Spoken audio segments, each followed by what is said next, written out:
Hello everyone and welcome to our afternoon sessions. I'd like to introduce Natalie Jode. Natalie is a valued member of the NRTF board and Executive Director at Creative Arts East, a charity working in rural communities in Norfolk, Suffolk and the wider East region. Natalie is here today to introduce the work of Creative Arts East and the NRTF Libraries and Rural Touring Arts project, which was launched earlier this year.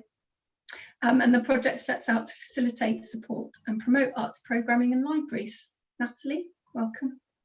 Thanks, Jess. Hi, everybody. It's really disconcerting to be speaking to you and not be able to see you. So, hi, I hope you can see me and hear me okay.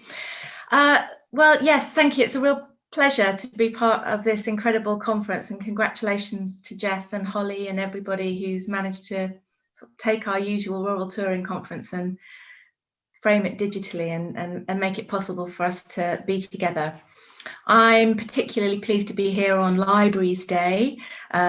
Libraries have been a core partner of Creative Arts East since our inception, really. We are 26 years old this year, and libraries have always played a part in what we do and how we do it, and who and why we do it, who we do it for and why we do it. So it feels really great to be having this sort of conversation in this forum today. Creative Arts East started life as a rural touring project, as an idea of taking live performance out to a handful of village halls across Norfolk in 1994, and prior to that actually. And even today, rural touring is at the centre of why we exist and why we do what we do. But over all of those years, we have diversified and developed how we rural tour and whom we rural tour to, and how we utilise the motions and the mechanism of rural touring to do other and reach others. So we still have a core rural touring scheme, which is called Creative Arts East Live. It works across Norfolk and Suffolk.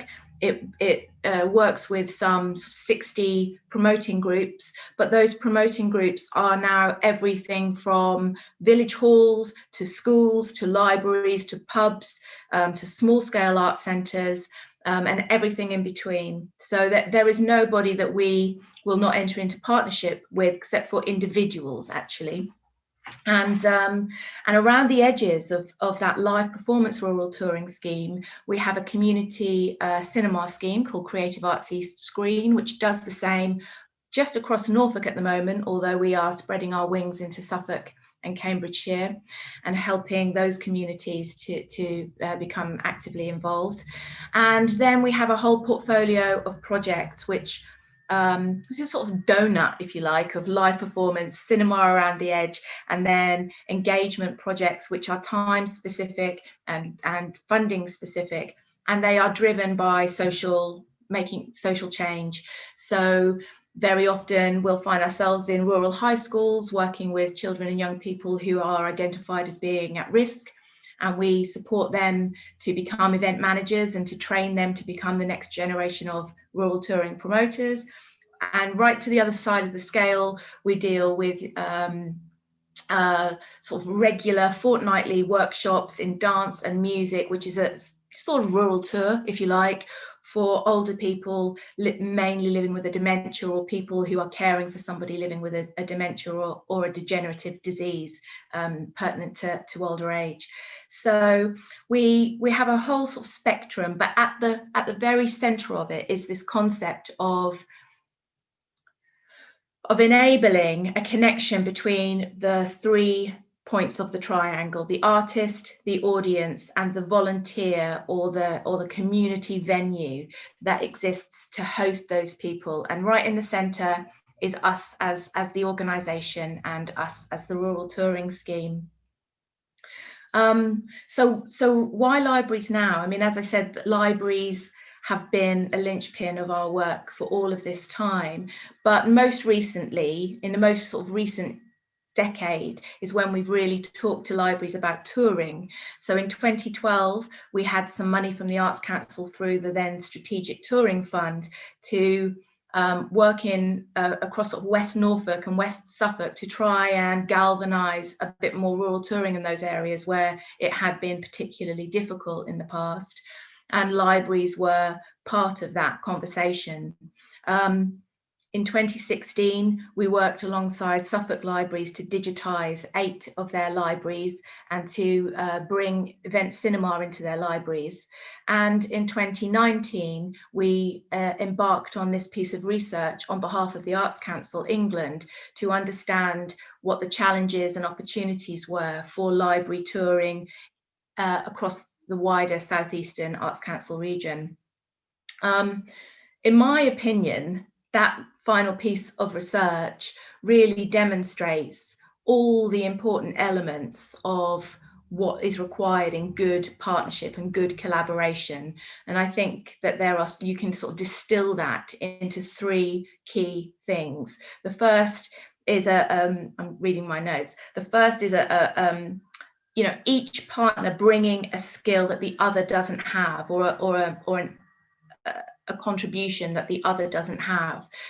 So in this context, we're talking about the rural touring scheme, bringing their arts knowledge and their network of artists and their understanding of arts audience development, and for a library bringing the people, the boots on the floor, the venue, and the understanding about how to reach audience who might not ordinarily be an arts audience or a live performance audience in that sense. The other is about coming around a shared aim and a shared purpose, and in this I believe that libraries and rural touring schemes are one in the same, in that we want to reach more people, we want to do more with the money and the resources that we have, and it's right that we should come together to work out how we can do that, because the third element of that partnership and collaboration is about a collective challenge and coming around a collective challenge to resource it and find solutions.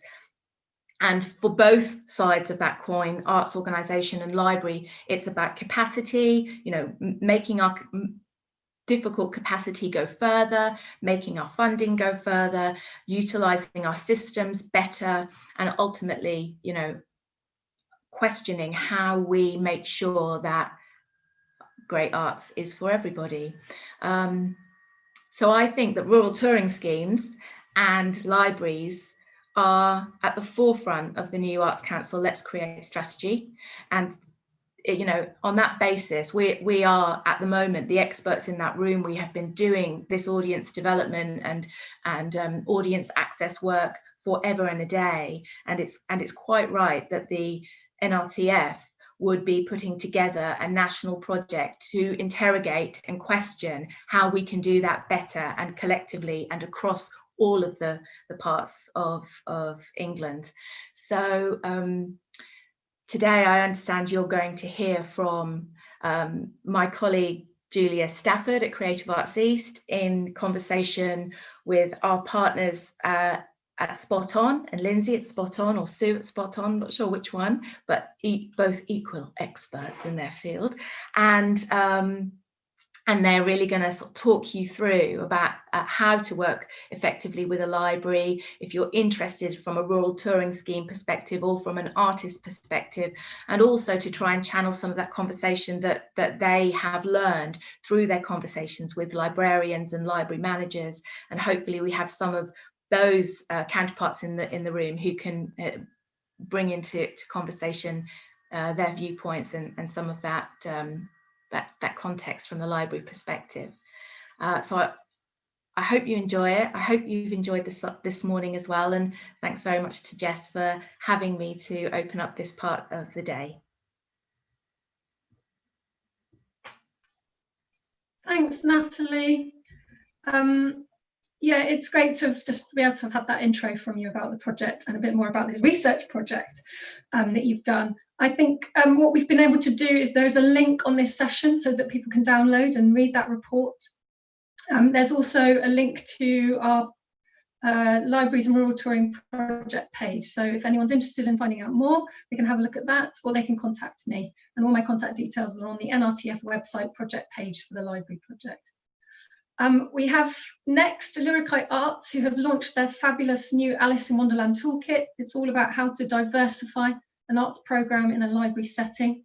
They have a 10-minute video which will explain a bit more about who they are, what their experience is, and a bit more about how this amazing toolkit came into existence. You can also download the guide from their session page.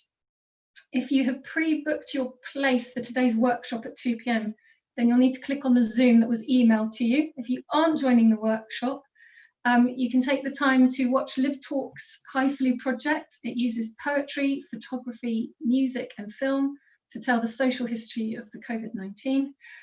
Or you can view last week's workshop with Unlimited's Joe Vernon on tools and tips for inclusion.